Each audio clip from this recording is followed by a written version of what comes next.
Congo, fragments de dialogue entrelacés, c'est le nom de l'exposition aux Beaux-Arts de Samy Balogi, notre invité aujourd'hui. Le Sahara revisité par les artistes, c'est au magasin Généraux. Et puis le plasticien ghanéen El Anatsui s'installe à la conciergerie. Bonjour à toutes et à tous, bienvenue dans cette nouvelle édition de À l'affiche consacrée aux artistes d'Africa 2020. À mi-parcours de la saison, on va parler notamment de votre travail, Samy Balogi. Bonjour, merci Bonjour. d'être avec nous.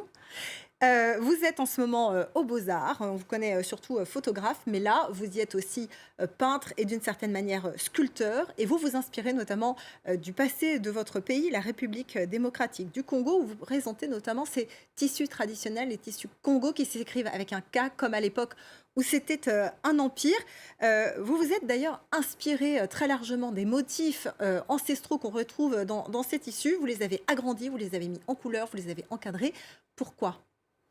Mais justement, le Congo avec K n'est pas mon pays, mais c'est justement là que c'est intéressant parce que le Congo avec K, c'est l'Empire Congo qui va faire la rencontre effectivement du Portugal au XVIe siècle et des Portugais qui vont s'installer là-bas avec l'aval du Vatican. Puis après, le Congo d'où je viens, il apparaît à partir de 1885 et donc c'est une question d'invention. Moi, je viens plutôt du sud, de ce Congo contemporain, donc de celui de 1885. Et on voit très bien que c'est un espace assez euh, inventé et avec des frontières arbitraires. Et donc, du coup, c'est ça que je questionne en fait dans ce travail. C'est-à-dire, c'est de voir comment la colonisation a effectivement partagé l'Afrique et comment, à partir de l'intérieur, je peux raconter des histoires qui échappent à ces frontières qui ont été imposées effectivement vers le 19e siècle. Vous mettez aussi en parallèle donc ce tissu Congo issu de l'Empire avant 1800, le 19e siècle. Vous mettez en parallèle des tapisseries européennes, occidentales, qui représentent les Indes néerlandaises, c'est-à-dire le Brésil. Pourquoi avoir voulu faire ce parallèle? Mais ça, c'est un parcours dans la recherche effectivement que j'ai faite, parce que je savais notamment que une grande partie de la collection d'objets Congo collectés par la congrégation jésuite au Congo à l'époque, enfin au Congo au XVIe siècle, cette collection se retrouvait à Rome et avait été transférée plus tard au moment de l'unification de l'Italie vers le musée ethnographique de Pigorini. Et donc je savais très bien, j'avais postulé pour une résidence à la Villa Médicis et j'avais été accepté. Et l'idée, c'était de travailler avec ces collections. Sauf qu'entre-temps, il y a eu la pandémie, donc évidemment le Covid, qui ne m'a pas permis d'avoir accès puisque les musées étaient fermés.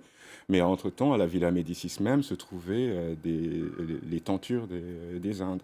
Et j'avais mon mentor, donc Cécile Fromont, qui est une historienne de l'art, qui a fait tout un travail effectivement sur cet art de conversion qui existait au travers ces échanges entre le Vatican et le Portugal.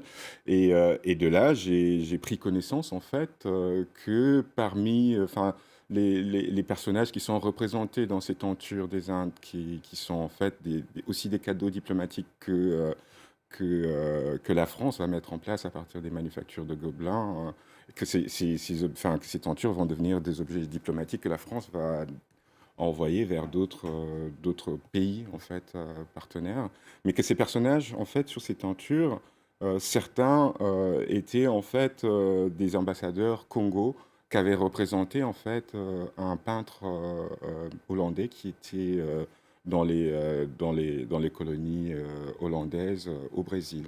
Et Il y donc avait on un voit très mélange bien des qu'il y a genres, des histoires. effectivement, il y a un mélange entre des personnages, mais aussi la faune et la flore. Donc il y a un élément assez exotique qui apparaît quand même dans ces tentures. Mais c'est assez intéressant qu'on retrouve quand même notamment des motifs Congo dans ces tapisseries. Et du coup, se tracer aussi une histoire imbriquée en quelque sorte, enfin Congo dans ces tentures.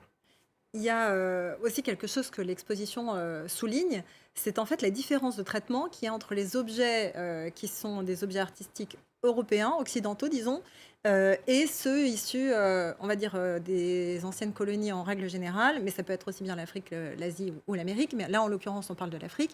Et c'est vrai qu'il y a une différence de traitement fondamentale selon les origines des œuvres. Écoutez, il y avait eu une exposition en 2015 au Metropolitan Museum à New York, et c'est là que j'ai pris connaissance en fait des collections dans lesquelles les objets Congo se trouvent. Et il était assez impressionnant de voir que certains se retrouvaient dans des musées ethnographiques, d'autres se retrouvaient encore dans des cabinets de curiosité, ou alors d'autres gardaient encore leur format de cadeaux diplomatiques. Et cet aspect, cette différence de nomination m'avait effectivement interpellé. Euh, mais ce qu'il faut savoir, c'est que, comme je l'ai dit tout à l'heure, c'est que l'arrivée des objets Congo qui remontent déjà, enfin, le premier objet est plus ou moins notifié entre 1450 et 1480, enfin, qu'on suppose que le premier objet est arrivé. Et à partir de 1500 jusqu'à 1550, il y avait plusieurs objets qui se passaient, enfin, qui traversaient en tout cas le continent et qui allaient vers l'Europe, et Rome en particulier. Et ces objets se retrouvaient dans la congrégation jésuite, puis ensuite dans ce qui va être le Kirkarianum Museum, donc un des premiers cabinets de curiosité. Et à cette époque-là, évidemment, l'idée de cabinet, c'est de s'enquérir des connaissances du monde, des merveilles du monde pour élever en fait toute cette connaissance vers la connaissance suprême en fait. C'est presque un dévouement. Et donc ces objets ont une certaine valeur, une certaine connaissance dont on veut s'approprier. Sauf que avec l'invention de l'ethnographie qui va arriver vers le 19e siècle, et on est effectivement dans des considérations à la fois raciales et de considération de l'autre, ben, certains objets vont rentrer dans les collections ethnographiques. Et donc, je questionne en fait ce statut d'objet. Mais ça, c'est une chose. Et d'autre part, il y a le fait que quand même, à Rome, c'est le lieu, notamment à Florence, c'est là que la première école des arts va être installée. L'Académie des arts à Florence va s'installer là-bas. Mais Ça sans tenir compte, en fait, des objets qui sont présentés notamment au Capitolini Museum, ensemble avec les objets de la Rome antique, et ainsi de suite. Donc, il y a un problème que je questionne dans ce...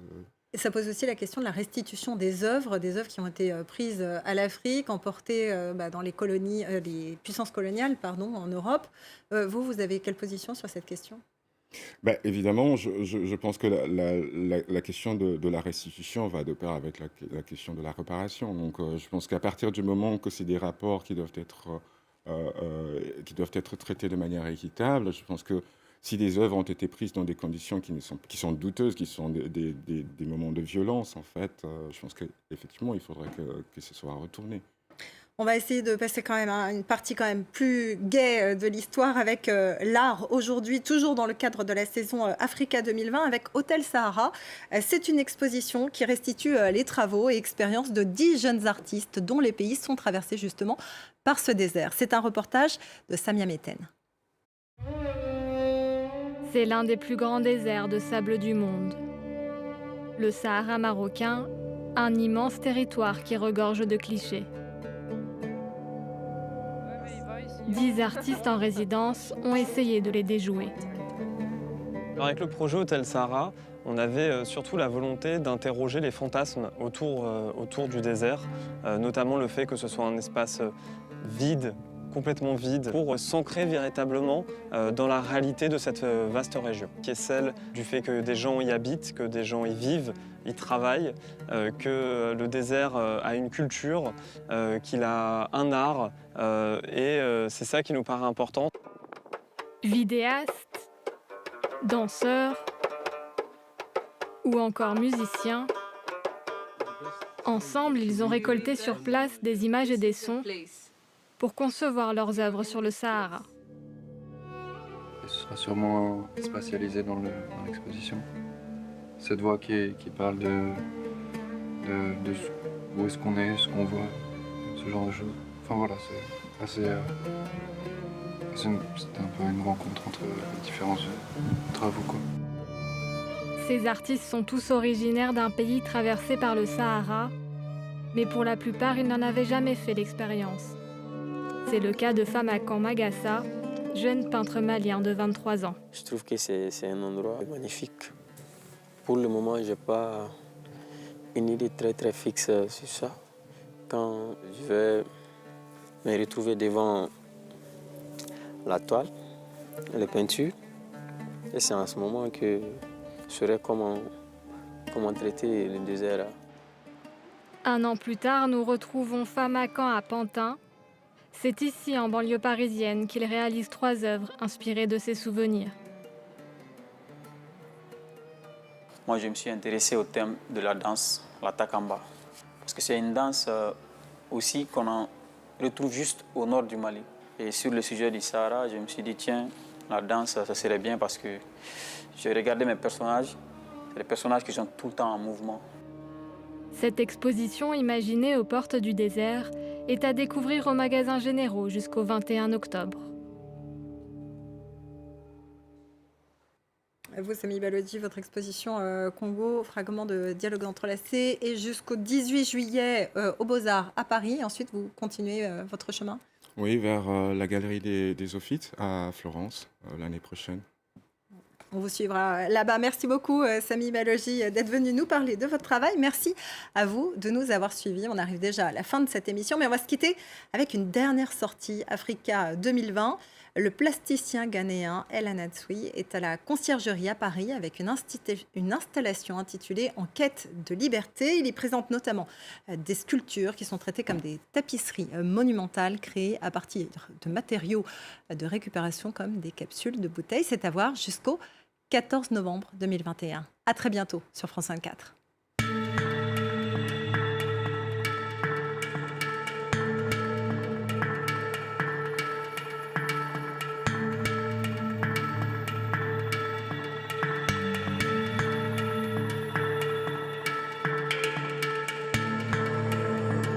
Entre manque de moyens, manque de reconnaissance et succession de catastrophes naturelles, la situation devient difficile à supporter pour les habitants de l'île de Porto Rico. Pero el resto de la familia, incluyendo mis hijos, está fuera de Puerto Rico, están en Estados Unidos. Estoy recibiendo algunos 961, creo que es que me sobra. Alors que l'élection du président des États-Unis, Joe Biden, semble redonner espoir à certains, Y para mí es mucho mejor el que tengamos todos los derechos que tienen los ciudadanos americanos.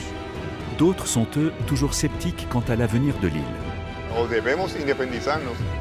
Porto Rico, une île entre deux eaux, à voir sur France 24 et france24.com.